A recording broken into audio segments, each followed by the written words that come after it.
Hey, it is another day in the life of.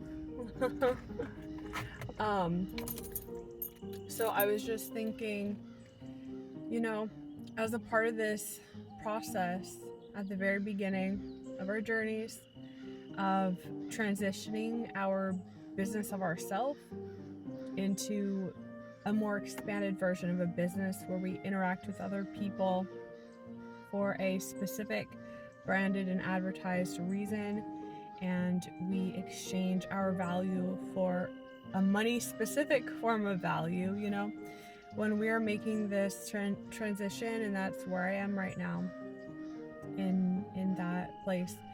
The path, it's really exciting to figure out those small details of the ways that you can build yourself up.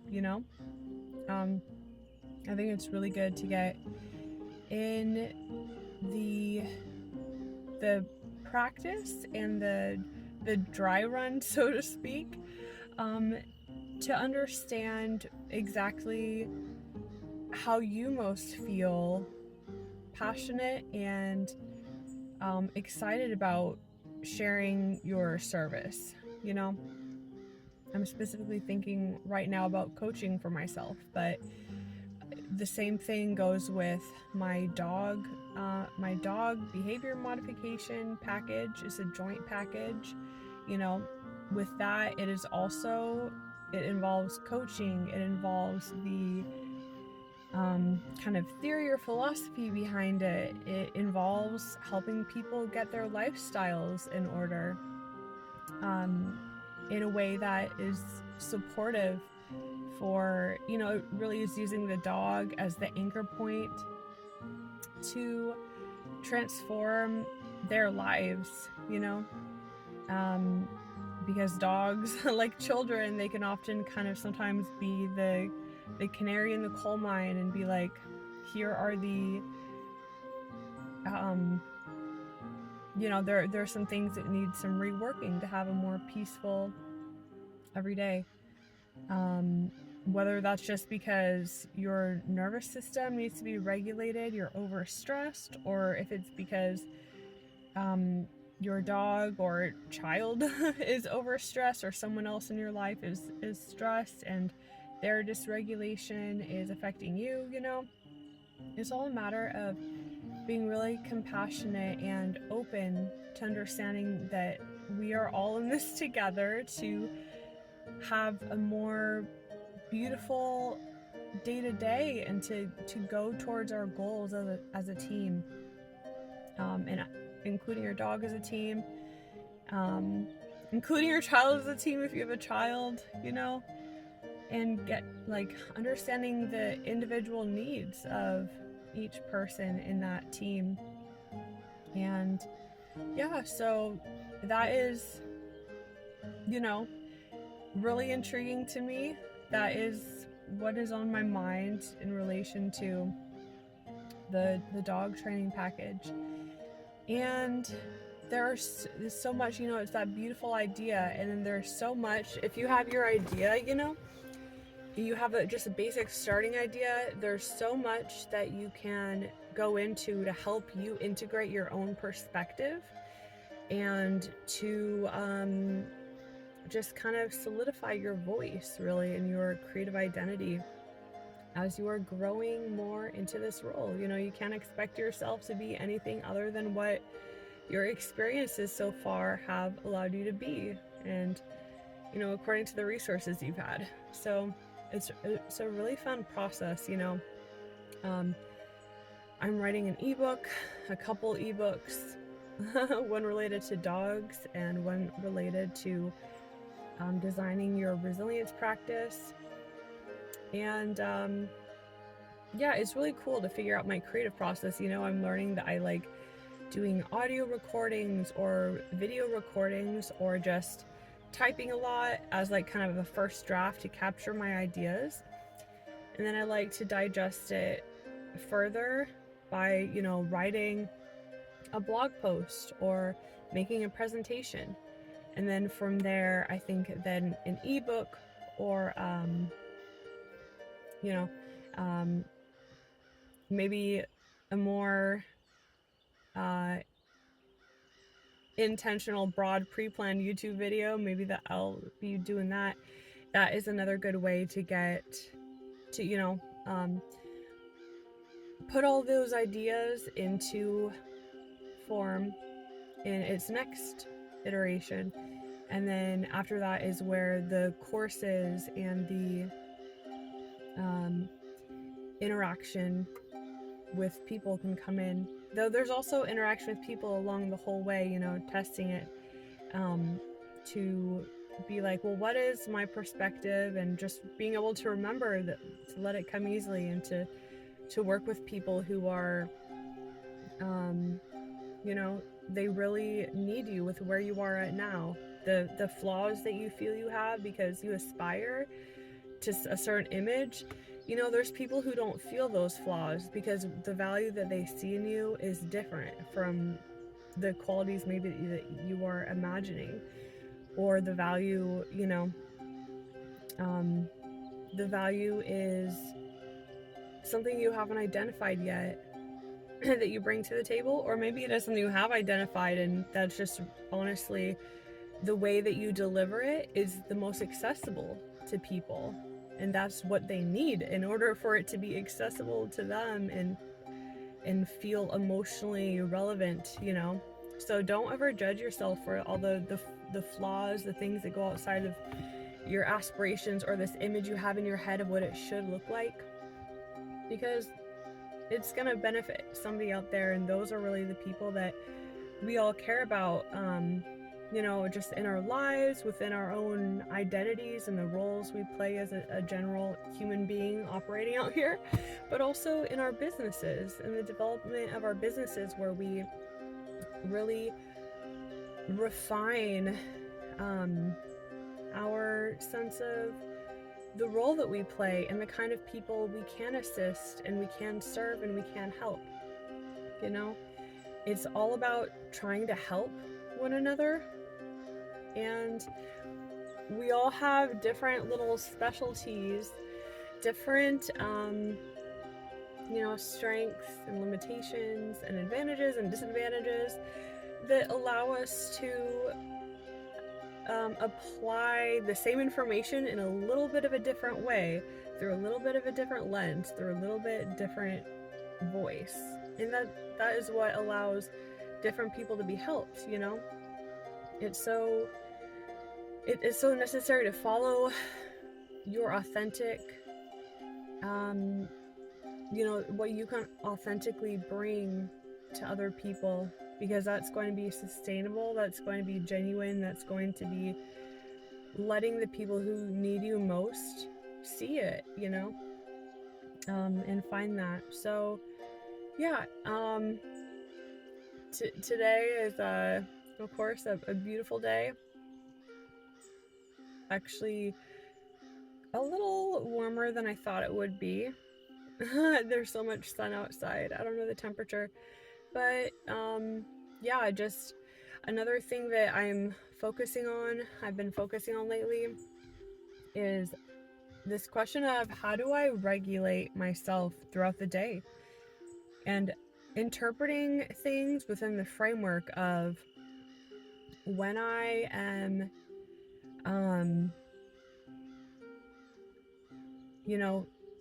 feeling a way that I don't want to feel, being like, oh, this means that I'm not regulated, my nervous system isn't regulated, and what can I do to help myself regulate my nervous system?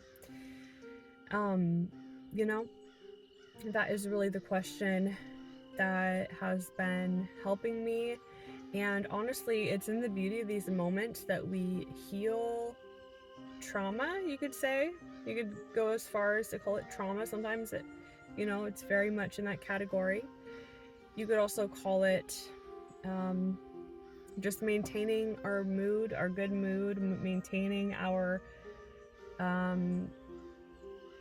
practical motivation to stick to our tasks that we have laid out and not get distracted.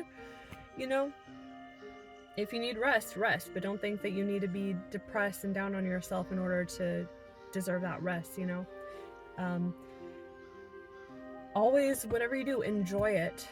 Like, like feel the gratitude of this moment of being in your body, of being like, ooh, this feels juicy to move my fingers. This feels so nice just to be in my body and breathe free and know that we have this eternal part of source energy that lives only throughout, like it can only live through us as living beings, and it comes alive through us. And just acknowledging, like, when we're moving, we're massaging that source energy around in our bodies. We're massaging ourselves.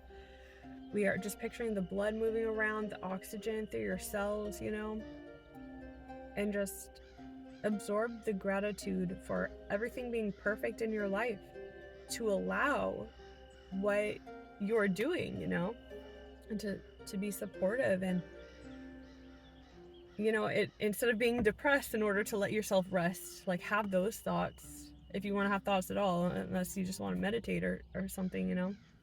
But really sink into your learning your own personal, I guess, language and reference points for what that juicy just feeling of being alive, what that is like for you. And so yeah, when you are starting to get kind of down in negative thoughts or fears, just take that as a sign that your nervous system is saying, hello, I need help being regulated. And then you can experiment with what kind of activities or mental postures, mindsets, words, or anything can be fit into those two categories, right? Just figuring out what you can do or not do, or what that position looks like and feels like for you, in order to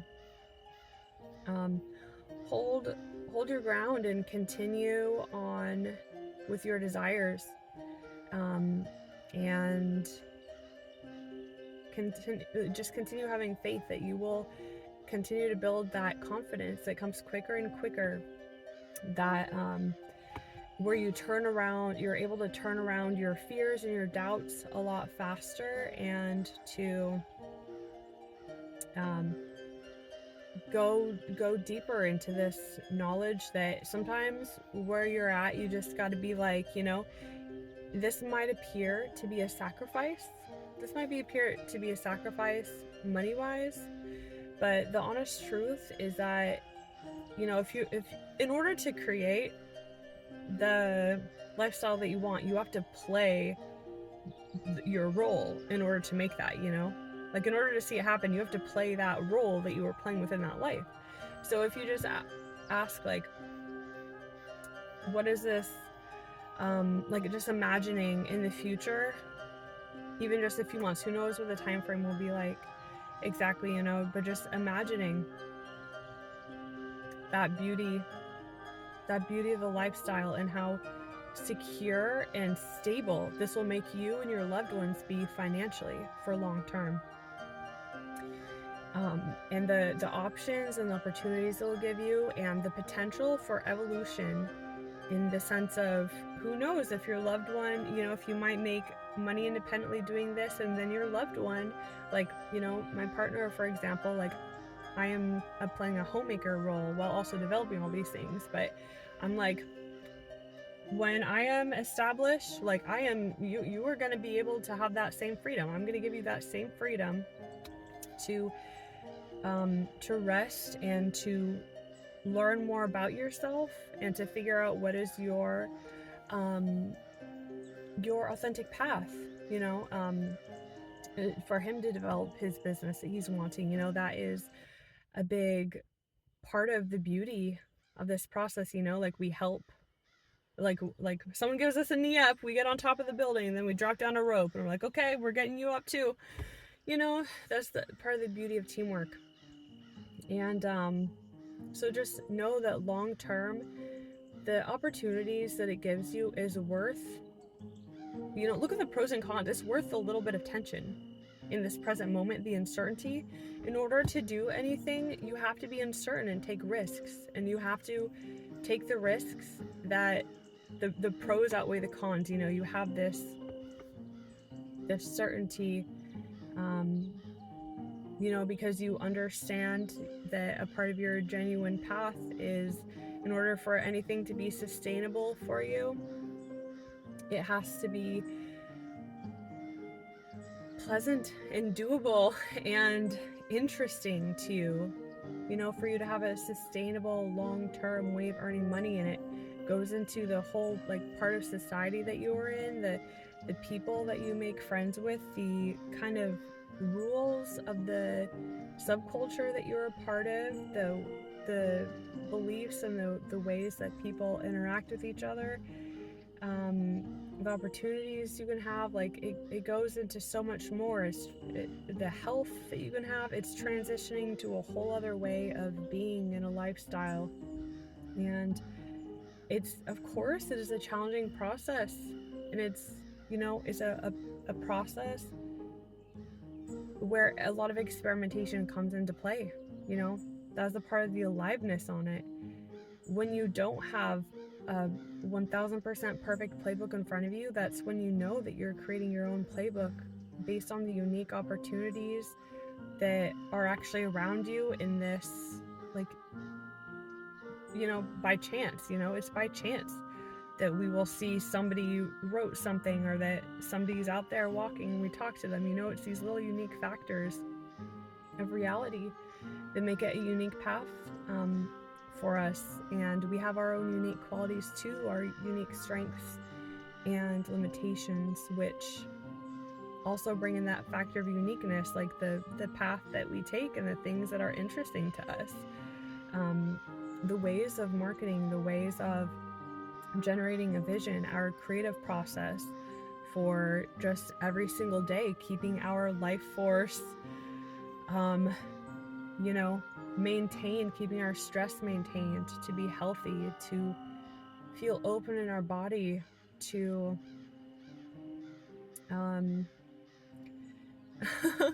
yeah. So yeah, all that is just to say, like, of course it is a uncertain process, and of course there is natural uncertainties and anxieties that come up, but that doesn't mean that it isn't the path that is worth it, where the pros outweigh the cons. And also sometimes those pressures of anxiety, if we don't default to, oh shit, I scrap everything, it's a failure, you know, if we don't default to that, then it gives us so much potential to really delve into like the nitty-gritty of those, you know, where are those small moments where we can figure out a different way that we wouldn't have explored, if we hadn't had this pressure on us as an incentive, you know.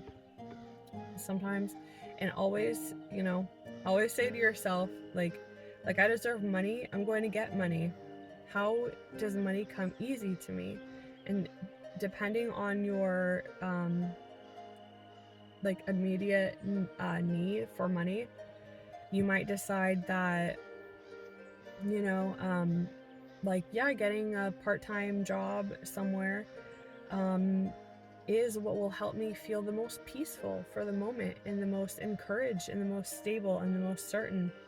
And maybe that you see, like, no, like, I don't need to do that, I just need to get more creative about, and more authentic, also more raw, and journeying more into discovering what our authentic, passionate voice feels like. You know, the way that we open up to people, you know, like I've been contacting realtors and being like, hey, do you need an assistant? And you know, I'm noticing a pattern that whenever I contact businesses, I just keep on being like, do you want an assistant? Do you want to collaborate? And then I automatically am like offering my business coaching services, resilience for your business, right? I'm always offering this, like, but not outright. It's like I'm offering them all these things. And that's a part of the learning process of learning, like, what are actual aspects that are going to be a part of your offerings, you know, and you can only learn this sometimes when you're in situations to see what are the questions that feel right to ask in this instance. And but yeah, so I just keep on noticing this and being like, maybe I should just be contacting businesses and being like, I offer these services, do you need them? And then let people decide for themselves. You know, I think it's a little bit of that fear of rejection that we have to work through. It's another thing to work through as we are in the beginning stages of business ownership, developing our businesses, to be like, wait, I'm hesitating because I'm fearing rejection. You know, we have to kind of, I'm catching that in myself and be like, oh, I have to be a little bit more forthright and genuine and honest about these are my intentions. And, you know, while it is beautiful, you know, my first thought was, okay, so get some people who I am kind of doing assistant work for, and then prove when all is said and done that their business has been transformed in a positive way, and then be like, so I have this business, do you want to write a review for me? You know, that was my first plan. Like, but I'm like, the whole time I am honestly putting in value, putting in effort, putting in work. So why not just be upfront from the start that I'm, you know, and then I could find more compatible people also that understand my true perspective of my intention and where I'm coming from. And, you know, and I'll be earning money and that'll be helping me. And so yeah, I think that it's really beautiful to reflect on and share these real nitty-gritty stages at the very beginning of the business ownership process and growing into your creative identity and your brand. And the thing is, even if you are you've already had a business for a long time, you know, things may have changed. Like, you may have changed, your needs and your desires, your abilities, you may have changed. Circumstances outside of you may have changed in a way that makes it so you have to adjust your approach.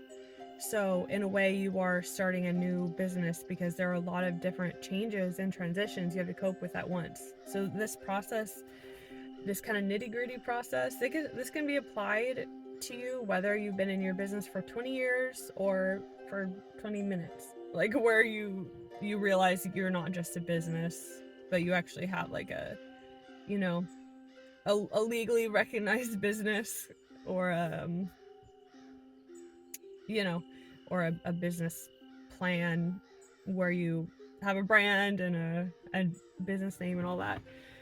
So yeah, it's a really beautiful process. I'm so grateful for this. And it is also very raw, you know?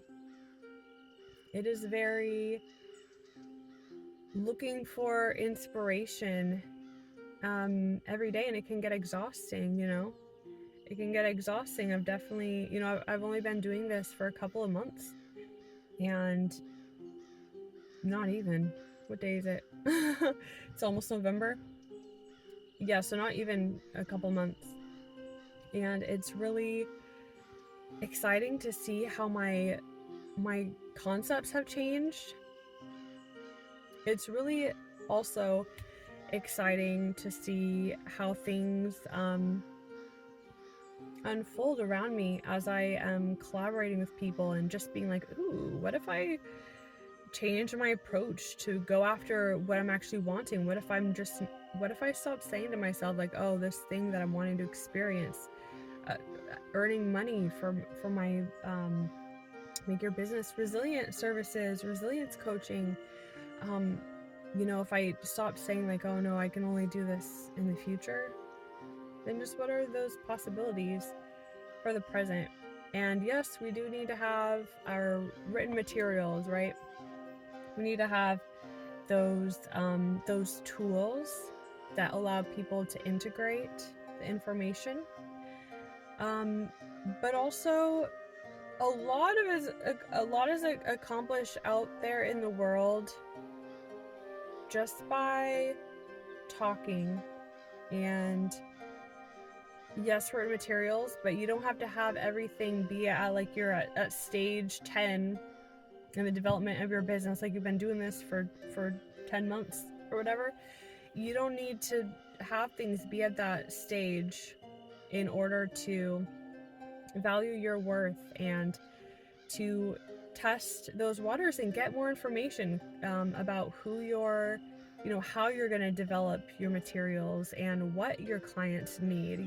Part of it is just getting in there and starting with the absolute best intentions and the confidence and the value that you offer people, and knowing that you're going to adapt according to the feedback that you get. And that's part of how you develop your business and your brand and your the way that you market, the way that you find people who need your assistance, the way that you are just,